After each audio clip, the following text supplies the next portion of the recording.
찾으셨죠? 오늘 2022년도 우리 시편 22편 22절입니다. 다 같이 읽겠습니다. 시작. 내가 주의 이름을 내 형제들에게 밝히 보이고 회중의 한가운데서 주를 찬양하리이다. 아멘. 말씀 시간 위에 기도하겠습니다. 하나님 아버지, 저희가 이렇게 또 말씀 듣기 위해 마음을 하나로 묶습니다. 하나님께서 주시는 말씀 하나도 땅에 떨어지지 않겠다고 약속하셨습니다. 저희들은 마음을 열어서 오로지 주님 주실, 그리고 저희 마음에 확정하시고 또 결단하게 하시는 이 말씀으로 이 시간 저희 영이 풍성해지게 인도하옵소서. 우리 주 예수님은 함께 계시는 성령님께서 이 시간 또 역사해 주시기를 기도합니다. 예수님의 귀하신 이름으로 기도드렸습니다. 아멘. 앉으시겠습니다. 오늘 말씀 제목, 이제 오후 말씀 제목은 자신의 가족들 한가운데서 노래로 찬양하시는 왕입니다.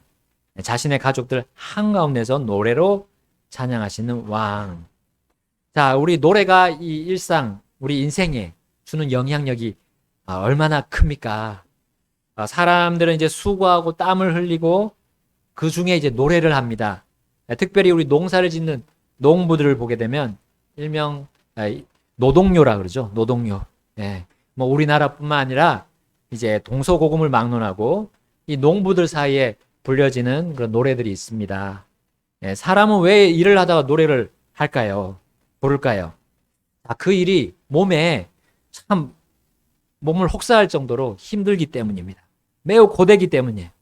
그 고통을 이 노래를 부르면서 잠시나마 잊고자 합니다. 그러니까 사람이 그 노래에 대한 힘을 알아요. 노래가 얼마나 자신의 가지고 있는 고통과 고난도 물러가게끔 하는지 그 힘을 알고 있습니다.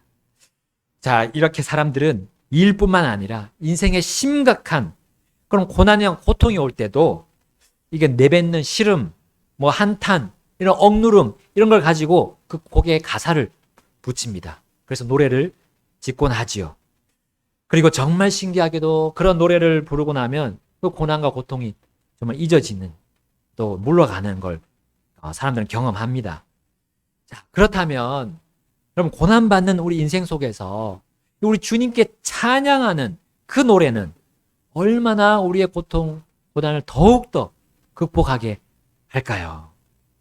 그럼 그것도 주님께 노래로 찬양하는 자들은 일반적인 그런 사람들이 아닙니다. 하나님의 가족에 속한 자들이래요. 하나님께 노래로 찬양할 수 있다는 것은 그가 하나님의 가족에 속해 있어야만 그렇게 할 수 있는 거예요.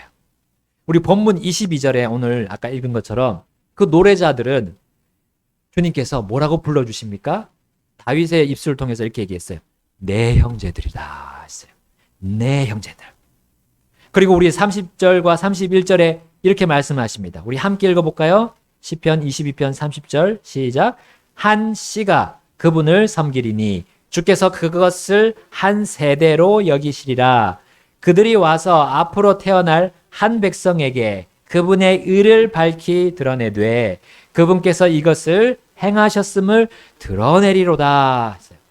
여기 한 씨, 한 세대, 앞으로 태어날 그 한 백성은 모두 하나님의 가족을 의미합니다.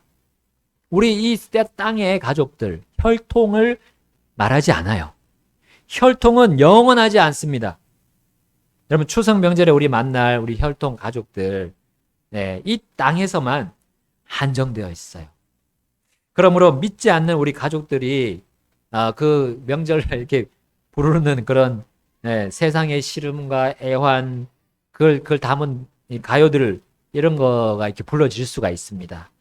우리가 그걸 들을 때 조금 그렇죠. 이게 코드가 맞지 않습니다. 우리 그리스도인들하고. 왜냐하면 우리가 우리 지금 영원한 가족에 속해 있기 때문에 그래요. 거기 우리 같이 이렇게 막 이렇게 편승이 같이 해도 그 사람들을, 우리 그 가족들이, 믿지 않는 가족들의 그런 똑같진 않아요. 그 마음. 그 노래를 이렇게 담는 것이요. 우리는 하나님의 새로운 가족이기 때문입니다. 하나님의 독특한 백성이라고 오늘 우리 성경에도 서신서에도 말씀하죠. 네, 베드로서에 말씀합니다. 독특한 백성이라고 했어요. 우리 교회들이, 우리 교회가. 그리고 우리는 독특한 새로운 또한 하나님의 민족이에요. 여러분, 우리 사람의 가족은 중간에 이제 혈통이 끊기기도 하잖아요. 예, 예. 그리고 언젠가는 또한 끝이 나게 되어 있습니다. 하나님의 가족은 그러나 영원합니다. 그리고 지금부터도 존재하고 있습니다. 하나님의 영원한 가족 안에 어떤 사람들이 있습니까? 여기 이제 본문에 나오는 이스라엘 백성들이 있고요. 또 그분의 영원한 가족 안에는 모든 민족 가운데 하나님 아버지와 관계를 맺은 그 신자들이 있습니다. 그 가운데는 이 시대에 바로 교회, 우리 예수님의 교회가 바로 이 영원한 하나님의 가족 안에 포함되어 있어요. 자, 이 하나님의 가족이 드리는 노래는 자신의 영존하는, 우리 주 예수님의 영존하는 아버지를 높이는 데 집중하게 되어 있습니다. 특히 영존하는 아버지께서 사랑하시는 이 아들 예수님의 그 하신 일, 그분의 십자가에서 하신 일, 그리고 이 땅에서 하신 그 모든 공로를 높이는 그런 노래들을 우리는 계속 부르고 있어요. 즐겨 부르고 있습니다. 그러므로 그 노래들은 세상의 노래보다 우리가 겪는 고난과 고통, 그것을 더 잘 극복하게 해주는 겁니다. 나아가서 주님과 함께 보낼 영원한 삶을 고대하고 우리 소망하도록 또 이 노래가 도와줍니다. 아까 우리 불렀던 그런 두 곡의 노래들, 또 우리 처음에 불렀던 How Can I Fear 그 찬송도 그렇잖아요. 우리의 고통과 고난을 사그라들어진 지금 녹이는 그런 노래 아닙니까? 다윗은 이 원수와 대적들에게 둘러싸여 있을 때 그가 한 일은 주님을 찬양하는 일이었어요. 막 고심하고 고통 속에 잠겨서 그렇게 있지 않았어요. 그러나 주님을 생각하면서 찬양했습니다. 그 찬양은 또한 노래로 찬양하는 거였어요.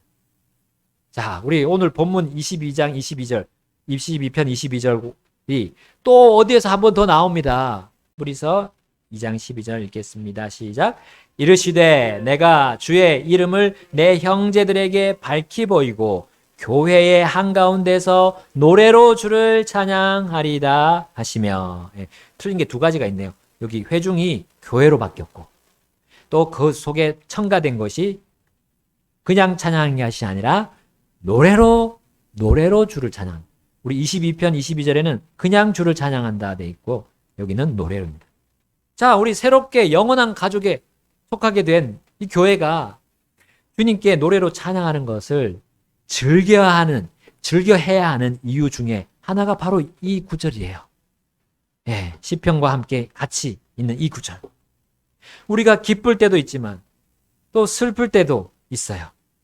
그 고통이 올 때 더욱 노래로 주님을 높여야 함이 이 다윗을 통해서 또 우리 히브리서의 기자 바울을 통해서 우리 그 두 사람을 통해서 그들의 경험을 통해서 우리에게 또한 가르쳐주고 있는 겁니다. 물론 그 찬양의 노래 속에 누가 앞세워져야 하는지에 대해서도 다윗과 또한 히브리서 기자인 바울이 잘 알려주고 있습니다. 자, 다윗은 본문 우리 시편 22편 23절에서 뭐라고 말씀합니까? 주를 찬양하라고 하면서 또한 주를 두려워하라 라고 가르쳐 주고 있습니다. 왜냐하면 주님은 고난받는 자의 고난을 멸시하거나 몹시 싫어하지 않으시기 때문이라고 여기에 23절에 나옵니다. 또 24절에도 그렇게 증언하고 있습니다. 우리가 고난 중에 고통 중에 부르짖는 그 부르짖음을 주님이 외면하지 않으시고 다 듣고 계시는 거예요. 다 듣고 계신다. 다윗의 이 증언을 더욱 굳건히 해주는 것이 이 히브리서 아까 본 우리 2장입니다. 2장 이제 앞구절 우리 12절 앞에 있는 구절부터 우리 한번 보겠습니다. 2장 9절입니다. 다만 예수님을 보노라.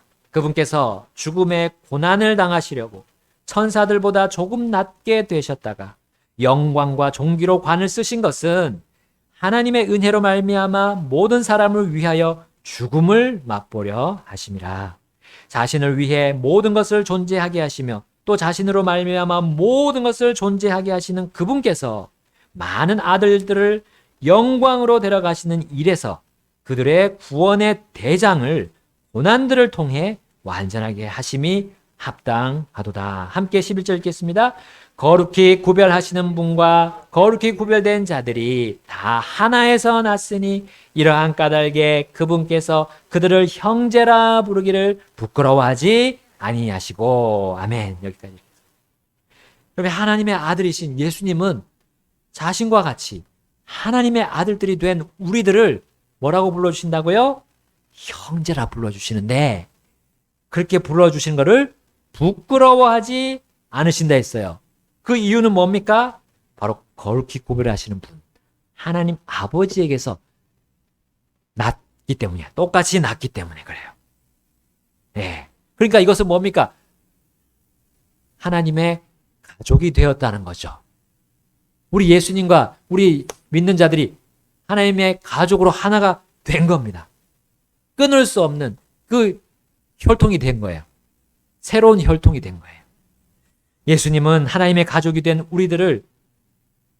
우리들과는 비교할 수 없을 정도로 높고 귀하신 분입니다. 그런데 어떻게 우리를 형제라 부르시면서 우리와 함께 심지어 노래를 같이 부를 수 있을까요?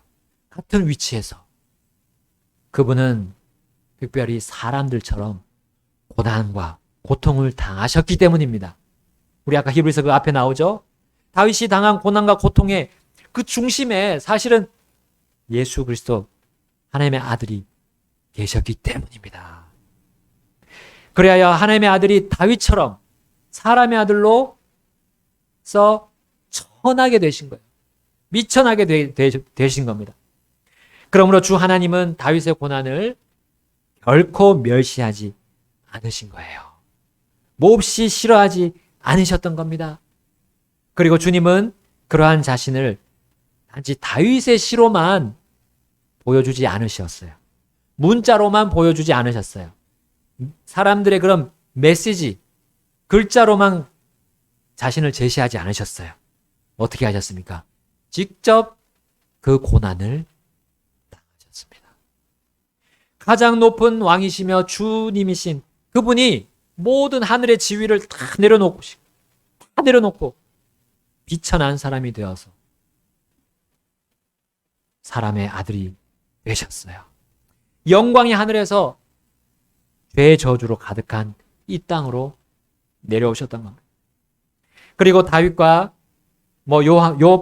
그 많은 사람들이 어떤 그런 극심한 고통 받은 그런 고난 속에 있는 그 어떤 사람들보다도, 그리고 현재 그 어떤 고난 받는 사람들보다도 더 큰 고난을 몸소 당하셨습니다. 하나님은 자신을 믿을 자녀들, 그리고 곧 새롭고 영원한 자신의 가족이 될 자들을 위해서 그렇게 하셨던 거예요.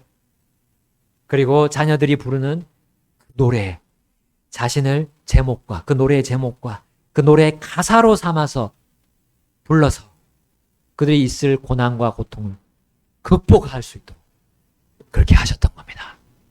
그렇게 같이 우리와 함께 노래하기로 하신 거예요. 노래로 주를 찬양하기로 하신 겁니다. 그러니까 우리가 이 찬송을 즐겨 부르는 것이 얼마나 합당하고 당연한 일입니까? 그리고 여기서 우리는 얼마나 큰 고난과 고통을 몰아낼 수 있는 권능을 얻고 있습니까? 우리는 경험하고 있습니다. 모든 사람을 위해 죽을 수 있는 사람은 단 한 사람, 바로 하나님께서 보기에는 자신의 독생자밖에 없었던 거예요. 많은 아들들을 영광으로 데려갈 수 있는 그 일을 할 수 있는 사람은, 그 위인은 하나님께서 보시기에 단 한 사람, 바로 자신의 독생자밖에 없었던 겁니다. 그러므로 우리는 독생자 예수님을 찬송하고 찬양하면서 찬미하는 이런 수많은 노래들을 우리 계속해서 배우고 또 부르고 배우고 부르고 끊임없이 그렇게 할 수밖에 없는 거예요. 이것은 하나님이 역사하시는 거예요. 우리가 함께 동참하는 것이고, 우리 주 예수님이 우리와 함께 노래로 교회 안에, 교회 한가운데서 찬양한다는 그 예언이 지금 우리에게서 일어나고 있는 겁니다. 성취되고 있는 겁니다. 우리 함께 그 성취에 동참하고 있는 겁니다. 자, 우리 속에 계신 하나님의 영이신 성령님께서 또한 그렇게 계속 우리 마음에 불같이 이렇게 불을 일으키듯이 계속 뜨겁게 마음을 데워주셔서 이 찬송을 떠나지 않도록, 찬송가를 떠나지 않도록 해주고 계세요. 죄인들을 구원할 구원의 대장이신 주 예수님은 그렇게 자신이 고난을 받으면서 이 일을 완전하게 할 수 있도록 그 구원을 성취하셨던 겁니다. 그러므로 고난을 받는 자신의 백성과 자녀들은 자신과 같은 출발을 한 것으로 인정해 주시는 거예요. 그렇게 대우해 주시는 겁니다. 그리고 결국 그들을 형제다, 너희들은 내 형제다 라고 부르기를 부끄러워하지 않으시는 겁니다. 그들의 고난을 멸시하지 않으십니다. 업신여기지 않으시네요. 다 감싸 주십니다. 우리의 고통을 보듬어 주고 계시는 거예요. 독생자께서 이렇게 받으신 고난을 믿고 받아들인 자들을 형제라 부르기를 우리 예수님은 즐거워하십니다. 그리고 그 어떠한 인생의 고난이 올 때 이 독생자를 기억하고 노래하는 그들을 예수님은 형제라 부르면서 그들의 고난과 고통 한가운데 같이 계세요. 그러니까 우리가 어떤 고난이 와도, 고통이 와도 여러분 두려워할 거 없습니다. 두려워할 거 없어요. 그 시간에, 그때 누가 내 옆에서 같이 노래하자고, 주님을 찬양하자고 말씀해 주시는 거예요. 그분이 예수 그리스도시라는 겁니다. 우리 스바냐 3장 17절에 이렇게 말씀하죠. 제가 읽겠습니다. 내 한가운데 계시는 주 내 하나님은 능하신 이시니 그분께서 구원하시고 너로 인해 기뻐하며 즐거워하시고 친히 사랑하시는 가운데 안식하시며 너로 인해 노래를 부르고 기뻐하시리라 하리라. 아멘. 그렇죠? 노래를 부르고 계세요. 우리 각자 한가운데 계시고 우리 교회 한가운데 계시는 주님이 노래 부르고 계세요. 우리로 인해서. 여러분, 이 놀라운 고난 중에 찬양하는 노래에 우리가 함께 하지 않겠습니까? 우리가 이 찬양을 멈추겠습니까? 그럴 수 없습니다. 우리는 주 하나님을 아버지로 모시는 주님의 백성이자 자녀이고요. 주님의 교회입니다. 자, 그분께서 형제라고 동등하게 대우하시면서 친근하게 우리들을 불러주고 계십니다. 그리고 함께 노래로 주를 찬양하자고 격려하십니다. 우리 함께 다시 히브리서 2장 12절 13절 이르시되 내가 주의 이름을 내 형제들에게 밝히 보이고 교회의 한가운데서 노래로 주를 찬양하리다 하시며 또다시 내가 그분을 신뢰하리라 하시고 또다시 나와 하나님께서 내게 주신 자녀들을 보라 하시느니라. 아멘. 우리들을 극진히 사랑하시는 주님은 자신과 함께 고난에 참여하는 자녀들을 얼마나 또한 더욱 사랑하실까요? 더욱 사랑하실까요? 여러분, 가족끼리의 그 끈끈한 정, 그거 참 이 세상의 어떤 관계보다도 즐기잖아요. 우리 그걸 느낍니다. 그러나 혈통의 그 끈의 즐김은 이 세상뿐입니다. 이 세상에서 뿐입니다. 우리가 죽으면 그 끈이 끊어지는 거예요. 하나님의 가족 안에서 아버지와 자녀 간의 정, 그 끈이 얼마나 더 끈끈할까요? 끈끈하다는 거죠. 형제 간의 정은 지금부터 영원까지 끊어지지 않는 그 질긴 관계입니다. 우리 주님이 우리를 형제라고 불러주셨어요. 그 끈, 질깁니다. 그래서 우리는 이 구절을 통해서 확신할 수가 있습니다. 나와 하나님께서 내게 주신 자녀들을 보라 하시는 거예요. 바울은 하나님의 새롭고 영원한 가족에 속해 있는 이 아들들인 이 교회가 현재 받는 고난 그리고 시험을 어떻게 극복할 수 있는지 또 이어서 우리에게 가르쳐 줍니다. 히브리서 2장 18절 함께 읽겠습니다. 2장 18절 시작. 그분께서 친히 시험을 받아 고난을 당하셨은즉 시험 받는 자들을 능히 구조하실 수 있느니라. 아멘. 예수님께서 이 땅에 계실 때 받으신 그 고난, 고통, 시험, 우리 주일 오전 시간에 지금 계속 보고 있습니다. 그 모든 고통, 시험들은 바로 혼의 구원, 이 몸의 구속뿐만 아니라 우리들의 혼의 구원이나 몸의 구속뿐만 아니라 현재 받는 우리가 고난의 시험, 지금 현재 받는 고난과 시험을 극복하게 해주는 그러한 주님의 발걸음이셨어요. 하나님의 자녀가 그분과 형제가 된 이것을, 이 사실을 우리가 매 순간 잊지 않고 주시한다면 여러분 우리도 주님처럼 그 고난과 시험에서 구주를 받을 수 있습니다. 우리 아버지께서 그 아들의 기도를 겟세마네에서 기도 그리고 그 십자가에서 기도를 들어주셨을까요? 안 들어주셨을까요? 들어주셨잖아요. 우리 이것이 시편 22편에서 다 나오는 내용입니다. 지금 오늘 본문에 나오는 내용이에요. 그 주님의 기도를, 아들의 기도를 다 들어주셨습니다. 왜냐하면 우리도 고난받았을 때, 시험받았을 때, 기도했을 때 우리를 구조하시기 위해서 그렇게 하신 거예요. 결코 그 고난과 시험 속에서 빠져가지고 내가 정말 기분이 상한 채로 내가 감정이 막 울긋불긋하는 그런 변하는 것에 내가 요동하지 않도록 우리 주 예수님이 그렇게 시험, 고난을 다 당하셨던 겁니다. 여러분 인생은 좋은 일도 있고요. 나쁜 일도 있습니다. 그러나 그것이 계속 반복되는 것도 맞습니다. 그러나 주님의 자녀의 삶은 우리 이 아버지의 가족들, 새로운 가족들의 삶은 계속 그렇게 up and down 하지 않는 이유가 무엇입니까? 왜냐하면 그 자녀가, 그 주님의 자녀가 주 예수님이 먼저 당하시고 고난당하신 그 시험, 그것이 나의 현재 고난과 시험을 이기게 하는 것이구나 라는 걸 믿고 확신하고 받아들였기 때문이에요. 그리고 그는 그래서 자신의 믿음의 그런 생활이 점점 날이 가면 갈수록 안정되게 돼 있어요. 업 앤 다운이 점점 그 진동이 줄어드는 거예요. 가면 갈수록. 세월이 가면 갈수록 이제 일자가 되는 겁니다. 일자. 올라가는 거예요.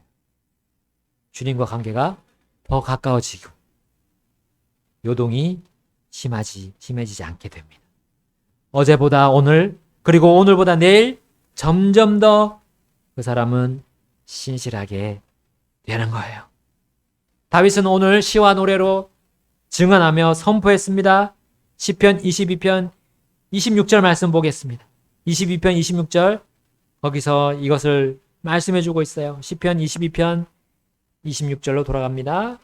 온유한 자들은 먹고 만족할 것이며 주를 찾는 자들은 그분을 찬양할 것이요 너희 마음은 영원히 살리로다. 아멘. 이 말씀이 어떤 뜻을 담고 있을까요? 바로 주님께 드리는 찬양의 노래는 과거와 현재만 담고 있는 것이 아닙니다. 바로 그것이 미래를 담고 있는 거예요. 지금 26절부터 29절까지 말씀은 바로 미래의 소망을 담고 있습니다. 우리의 인생의 고난과 고통이 결국은 끝이 난다는 거예요. 끝이 난다는 거예요. 자, 시편 22편 27절부터 29절, 제가 27, 28절 읽고 29절 함께 읽겠습니다. 세상의 모든 끝이 기억하고 주께로 돌아오며 민족들의 모든 족속이 주 앞에 경배하리니 왕국은 주의 것이요 그분은 민족들 가운데서 다스리는 이시로다. 함께 읽겠습니다. 땅 위의 모든 기름진 자들이 먹고 경배할 것이요 흙으로 내려가는 모든 자들이 그분 앞에 절하리니 아무도 자기 혼을 지켜 살아남게 하지 못하리로다. 여러분, 이것은 대언서들에 자주 등장하는 미래에 관한 내용과 일치합니다.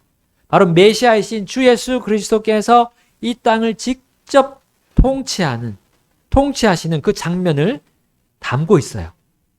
자, 이것은 다윗의 고난 중에 다윗이 노래로 찬양한 가사에 해당하는 겁니다. 주님의 통치가 이 땅에 이루어질 것을 믿는 주님의 백성, 그리고 주님의 자녀들은 여러분, 이러한 가사 내용에 마음이 열리게 돼요.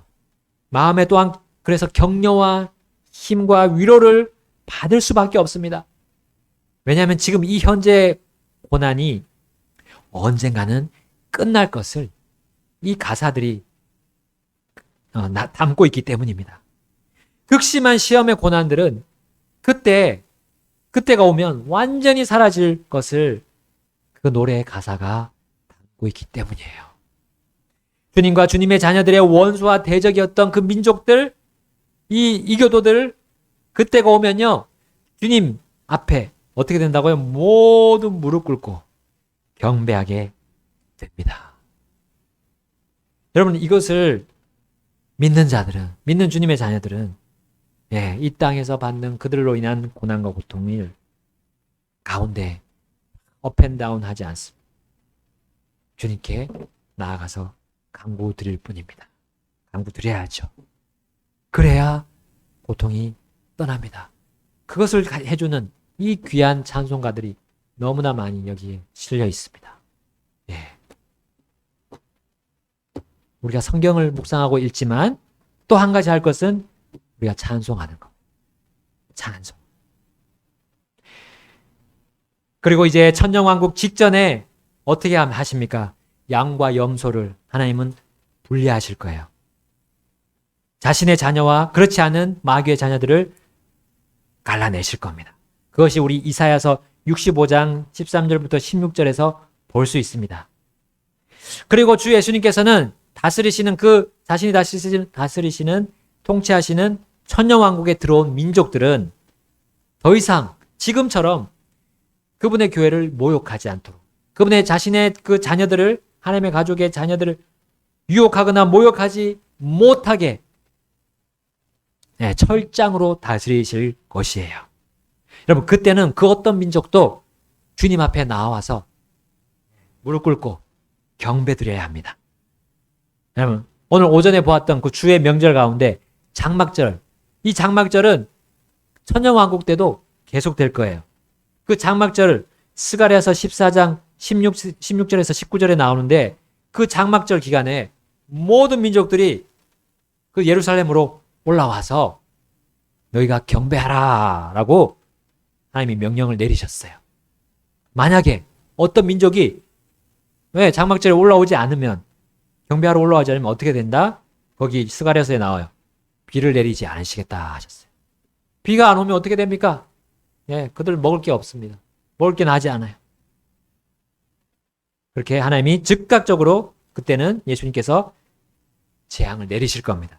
지금처럼 참지 않으세요. 그때는 바로 즉결 심판. 올라오지 않으면 바로 재앙이 떨어질 겁니다.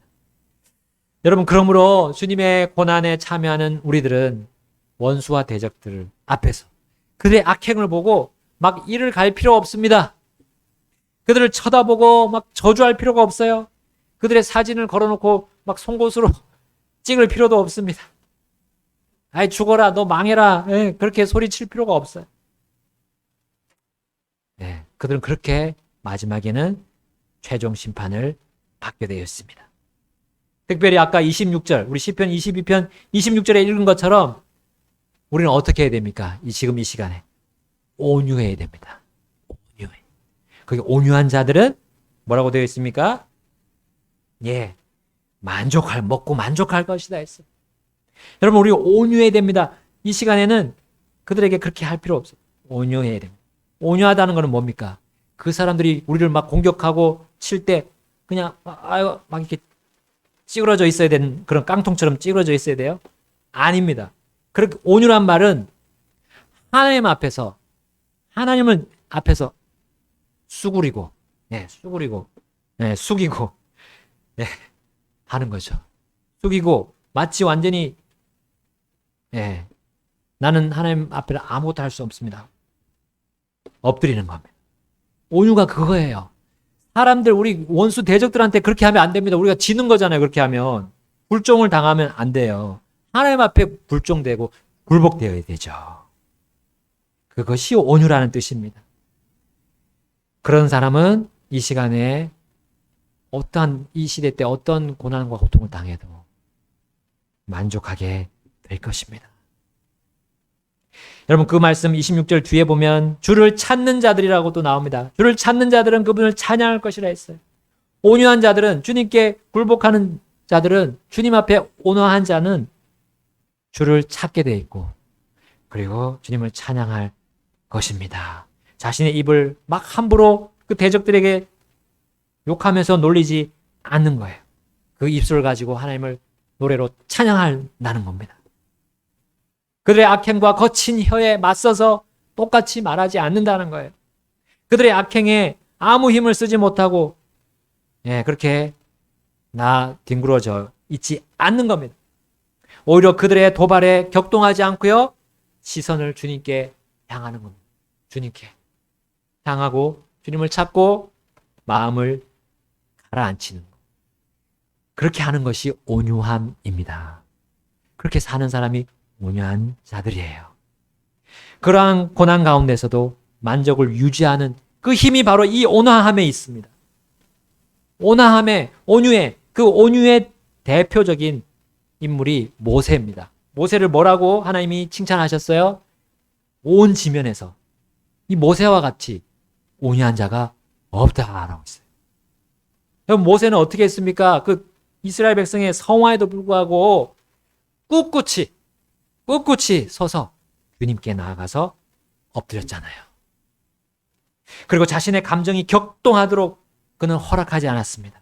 물론 마지막에 한번 그렇게 해가지고 그는 약속의 땅에 들어가지 못했지만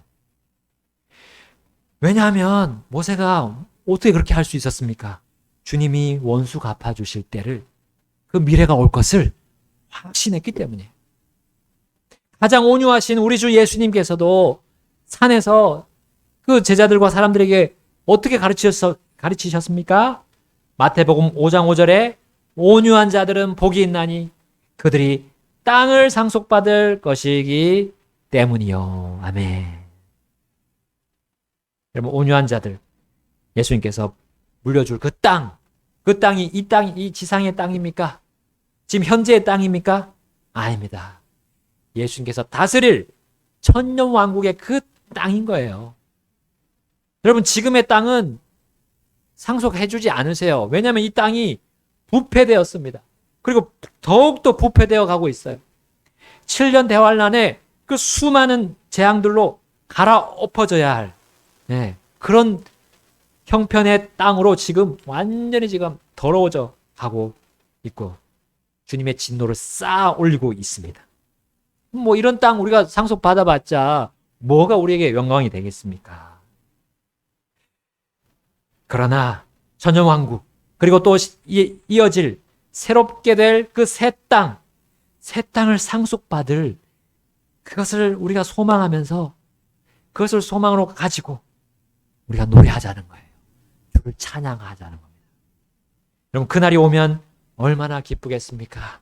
여러분 내 입에서 그날에 대한 노래가 흘러나오도록 합시다.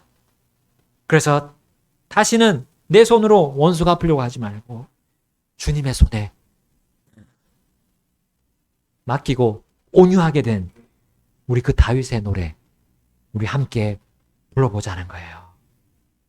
그것이 우리 시편 2편 26절입니다. 우리 다시 한번 함께 읽겠습니다. 2편 26절 시작. 온유한 자들은 먹고 만족할 것이며 주를 찾는 자들은 그분을 찬양할 것이요 너희 마음은 영원히 살리로다. 아멘. 여기 마지막에 그게 중요합니다. 너희 마음은 영원히 살리로다. 이것이 무슨 뜻입니까? 주님을 찾는 그 온유한 자는 그 마음이 무너지지 않고 그 마음이 공포로 또 두려움으로 휩싸이지 않고 절망과 그 마음이 절망과 낙심으로 떨어지지 않고 어떻게 된다고요? 산다 했어요. 산다는 말은 계속 그 마음이 생기 있고 활발하고 주님의 일에 더 들여지고 더 나아가게 되고 그 생명력이 넘친다는 거예요. 혼동 속에 있는 게 아니라 그 마음이 이거 어떻게 할까? 계속 막 갈팡질팡 하지 않고 앞으로 전진하는 살아 움직이는 그런 마음이 될 것이라는 겁니다. 물론 이거는 미래를 말하는 것이지만 우리 지금부터 그 미래를 우리가 소망한다면 그러한 미래를 소망한다면 우리 지금 현재 그렇게 살아갈 수 있습니다.